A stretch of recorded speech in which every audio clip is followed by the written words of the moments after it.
Bonsoir à toutes et à tous, ou bonjour, je sais pas à l'heure que vous regardez la vidéo, peu importe. On va parler aujourd'hui de Frenkie de Jong, les gars. Alors oui, je suis pas dans mon décor habituel, mais dans mon salon, parce que j'ai un souci avec la pièce actuellement, donc où je tourne. On va faire ça comme ça, hein. De toute façon, on s'en fout, ce qui compte c'est la qualité, pas de l'image, mais la qualité du contenu. Donc ayons un contenu correct. Abonnez-vous, likez, partagez, et ben parlons tout de suite de Frenkie de Jong, les gars.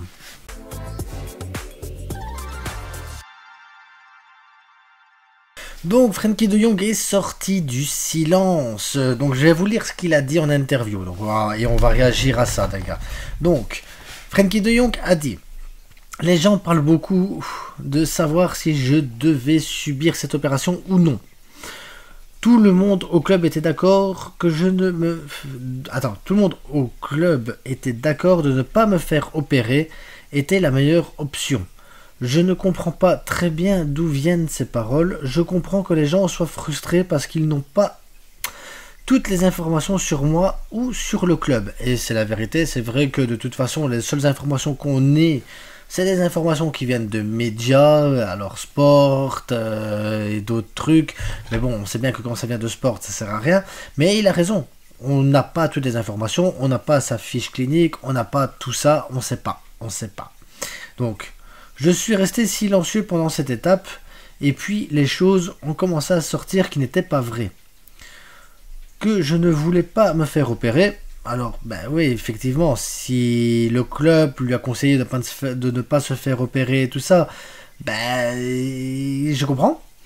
Que je gagne beaucoup d'argent, comme 37 millions d'euros, alors que c'est très loin de la réalité. Je ne suis pas proche de gagner ça, c'est très loin. Moi, je pense qu'en fait, les 37 millions d'euros qui sortent, c'est son salaire, plus le salaire différé avec le Covid et tout ça. Et c'est là qu'on arrive aux 37 millions. Mais c'est vrai qu'il ne touche pas 37 millions sur. Ça veut dire que si tu le vends, de toute façon, tu vends Frenkie, tu récupères pas 37 millions parce que c'est comme Messi, c'est comme d'autres joueurs qui ont quitté le club. Ben, ils continuent de toucher de l'argent du Barça parce qu'il y a eu des reports de salaire. Donc... voilà, c'est les reports de salaire, c'est Bartomeu, c'est tout ce que vous voulez. Donc je comprends la frustration des gens car ils disent que ce gars gagne beaucoup d'argent, il aurait besoin de se faire opérer mais il ne veut pas, il prend ses vacances, il ne s'entraîne pas, mais ce n'est pas vrai, j'ai récupéré pendant tout ce temps. Et on va avoir le feu vert médical. Alors à l'heure où je tourne la vidéo, là il est minuit et demi, on est lundi minuit et demi ou dimanche soir minuit et demi comme vous voulez. Le feu vert médical n'est pas encore donné. Peut-être que quand la vidéo va sortir, le feu vert médical sera donné et il sera, à mon avis, très probable qu'il fasse partie de l'équipe d'Hansi Flick pour le match contre les Young Boys. Vidéo, justement, qui va sortir ce soir. Donc si vous avez des questions à poser, il y a un post sur YouTube où vous pouvez poser vos questions pour le match. Pareil sur Instagram, je vous invite à aller sur Instagram. Abonnez-vous et tout ça, si vous avez des questions, n'hésitez pas. Donc Frenkie de Jong va revenir, Frenkie de Jong va faire du bien, les gars. Et vous savez, j'ai fait une vidéo tout début de ma chaîne en disant que Frenkie de Jong n'était pas Barça compatible, que Frenkie de Jong ça n'irait jamais. J'ai refait une vidéo pour expliquer que ça ne fonctionnerait pas. Et aujourd'hui, ben je me dis que ça peut fonctionner. C'est fou, hein. Mais je me dis qu'en fait, Frenkie de Jong, sous Hansi Flick, ça peut fonctionner. Pourquoi? Parce que je pense pas qu'il sera numéro 6. Je pense pas qu'il va jouer en 6. Je pense que ça va être le remplaçant de Pedri dans le poste de 8. Pourquoi? Parce qu'on sait bien que défensivement, Frenkie de Jong, c'est pas son fort. Et il sait faire ce que Pedri fait. Il sait le faire, garder la balle, protéger, tourner sur lui-même, ouvrir le jeu, écarter, changer d'aile. S'il arrive proche du rectangle, il a la frappe pour pouvoir frapper. Il a la vision de jeu pour pouvoir donner des ballons. Il sait faire des bonnes passes. Et voilà, il sait revenir et couvrir sur le flanc gauche. Frenkie de Jong, je pense qu'il a le profil idéal pour remplacer Pedri dans le rôle qu'a Pedri actuellement. Et je pense que les deux sont très complémentaires. Pour moi, le 6, c'est Casado. À la base, ça aurait dû être Bernal. Et je pense que Casado prend le poste de 6. Officiellement, ça va être Casado qui sera 6. Et je pense qu'en numéro 8, tu vas avoir Frenkie de Jong et Pedri qui vont faire de la rotation ensemble. Et ensuite, tu as Dani Olmo en numéro 10 avec Pablo Torre en super sub ou Rafinha en super sub, ça dépend le moment. Mais je pense que vraiment, cette équipe, ça va être ça. Et là, vous allez me dire, ouais, mais Gavi, tu le places où? parce que je vous vois venir, hein. Le chat, il bouge la caméra. Là, il faut que j'arrête de tourner ici. Le chat. Et là, vous allez me dire, ah, Gavi, tu le vois où? Eh bien, figurez-vous que moi, Gavi, autant sous le système de Xavi, Gavi, je le voyais dans un double pivot pour pouvoir récupérer les ballons. Dans le système de Flick, Gavi, je le vois être le remplaçant de Rafinha. Oui. Je vois Gavi être le remplaçant de Rafinha. On en fera une vidéo quand Gavi va revenir et tout ça pour vous expliquer pourquoi je vois ça comme ça. Mais Frenkie de Jong, son retour, les gars, je sais qu'on a été beaucoup à être sceptiques, on est beaucoup à avoir du mal avec Frenkie de Jong. Et je sais qu'il y en a énormément qui sont Frenkie sexuels, voilà, ça fait partie de la vie, les gars. Mais je pense clairement que Frenkie de Jong fait partie des éléments indispensables pour le système de Flick, pour la verticalité, le jeu balle au pied, pour la rotation et tout ce qu'il peut apporter. Frenkie de Jong a le profil pour jouer sous un système comme Flick le veut. Parce que l'ADN Barça, qu'on le veuille ou non, c'est pas du tout ce qu'on utilise cette saison, c'est pas du tout le profil qu'on a maintenant. Et ce profil-là de Frenkie de Jong sous le système qu'on utilise maintenant, pour moi, c'est ce qui passe le mieux. Dans les actualités du moment, il y a aussi Barça qui aurait un accord verbal avec Nike. Mais bon, ça, je pense que la meilleure chose à faire, c'est d'attendre que ce soit signé. Parce que, voilà. Ça sert à rien de commencer. Voilà, ça sert à rien. Donc, Frenkie de Jong, ici, ce que je vois, ici, parce que je suis sur Twitter en même temps, tant qu'on y est, on va regarder tout de suite les infos. Voilà, autorisation médicale pour Frenkie de Jong demain. Donc voilà, dans quelques heures, Frenkie de Jong, à mon avis, on aura le feu vert médical. Et il pourrait être là pour la... Voilà, c'est ce qu'on dit, il pourrait être là pour la Ligue des Champions. Frenkie de Jong n'a toujours pas répondu à l'offre de renouvellement du club envoyée il y a quelques mois. Elle comprend un salaire inférieur, même si ce n'est pas un salaire bas. Et je pense que si ça se passe bien sous Flick, qu'on l'utilise correctement et qu'il peut apporter quelque chose, je pense que Frenkie de Jong renouvellera avec le Barça, sans problème. Parce que je pense qu'il y a vraiment quelque chose à faire avec ce Barça-là et avec Frenkie de Jong. Je pense que vraiment les deux, comme ça, c'est compatible. Maintenant, évidemment, ça dépend, il faut qu'il accepte et tout ça, et ça pourrait faire du bien aussi au fair play financier, les gars, hein, il faut se le dire aussi. Donc les entraînements, ça se passe bien. Le Barça vient de recevoir le hockey de la Liga pour Szczesny. Pour Szczesny. Donc le fait vert médical, c'est bon, c'est acté. Donc ça veut dire aussi on aura Szczesny qui va revenir. Et je pense que c'est pas une mauvaise chose pour mettre en concurrence avec Iñaki. Et je pense qu'il prendra même la place d'Iñaki à un moment donné, les gars. Donc je pense que ça va aller. Les revenus du contrat, le Barça a conclu l'accord avec Nike, comme ils disent là. C'est déjà inclus dans le budget 2024-2025, mais bon, il faut encore qu'il y ait l'accord pour que la Liga valide. C'est pas parce que tu mets sur le papier, voilà, accord avec l'argent.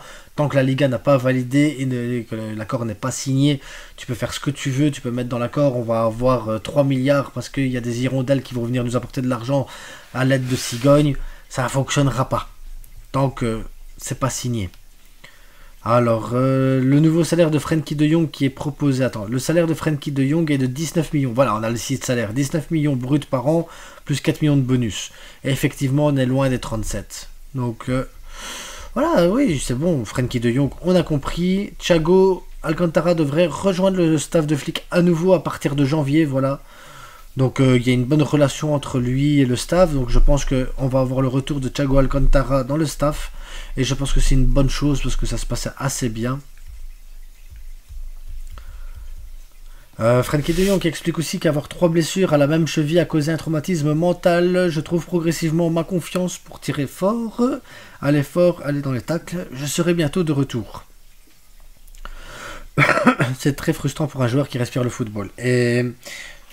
Et c'est vrai, hein, on n'en parle jamais assez, mais les joueurs qui se blessent toujours au même endroit, avec la même blessure et le même truc, ça doit être dur mentalement. Moi, je pense à Pedri, qui a eu pas mal de blessures au même endroit aussi pendant 3 ans. Je pense qu'il faut travailler énormément le mental quand tu as ce genre de blessure-là, et qu'il faut... C'est pour ça que je pense le contrat pas signé, les retards de pas mal de trucs et tout ça, je pense qu'il faut travailler là-dessus aussi. C'est parce que tu dois te concentrer sur ton football, te concentrer sur ta guérison, te concentrer sur ta santé, te concentrer sur toi-même. Et une fois que tu es bien avec toi-même, bien avec ton corps, bien avec ce qui t'entoure, bien dans ton corps et ton esprit, Là, tu peux commencer à réfléchir à des renouvellements, à des prises de contact, à ce que tu veux pour ton avenir. Mais là, actuellement, je pense que c'est une bonne chose pour lui qu'il se soit concentré sur lui-même, les gars, c'est tout. Donc jouer au football, c'est ce que j'aime, j'adore, c'est ma passion, ça a été comme ça toute ma vie, donc quand je ne peux pas jouer des matchs importants avec le Barça ou l'Euro, c'est très difficile. Et c'est vrai que ça a dû être difficile pour lui aussi de pas jouer l'Euro, donc les gars, soyez pas trop durs avec Frenkie, soyez pas trop durs, n'oubliez pas que les journaux sont là pour nous apporter de toute façon que de la merde, les journaux sont là pour vendre leurs torchons, les journaux sont là pour vendre de saloperies, et j'ai envie de vous dire, le plus important, c'est que les joueurs se portent bien. Des joueurs qui peuvent nous apporter, c'est pour ça que je vous dis, il ne faut pas critiquer spécialement les joueurs tout le temps.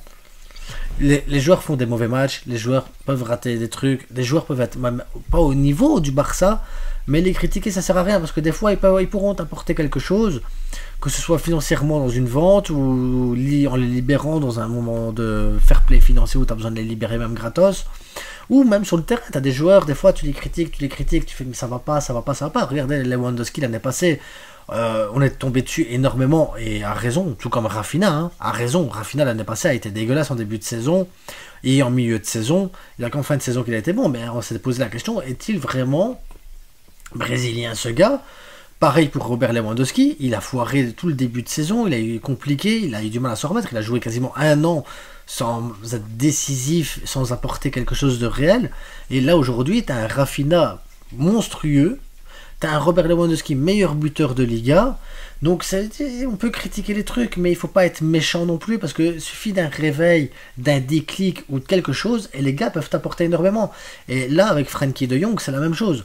Pour moi, il n'apporte pas suffisamment pour le Barça. J'ai pas de match référence avec Frenkie de Jong. J'ai pas un match où je me dis waouh, Frenkie de Jong, c'est exceptionnel.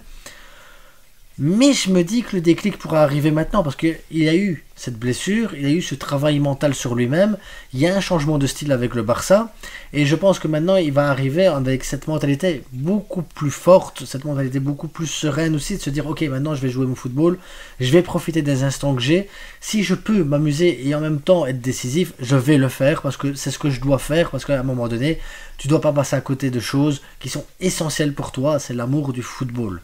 Et je pense que Frenkie de Jong va revenir vraiment plus en forme grâce à ça, les gars. Franchement, j'ai confiance alors que ça fait des années que j'ai aucune confiance en lui.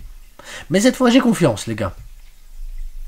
Donc, soyons positifs. Frenkie de Jong est de retour et il va apporter énormément. Et de toute façon, on a besoin de lui dans la rotation, les gars. Donc, à ce soir et profitons de Frenkie de Jong, les gars. Profitons de son retour et je pense qu'il va nous émerveiller. En attendant, abonnez-vous, likez, partagez. N'oubliez pas, le plus important, c'est que du foot. Et désolé, ça fait bizarre de tourner dans un environnement que je suis pas habitué à tourner, mais c'est la vie, les gars. Ciao, portez-vous bien, amusez-vous bien et à bientôt. C'est que du foot.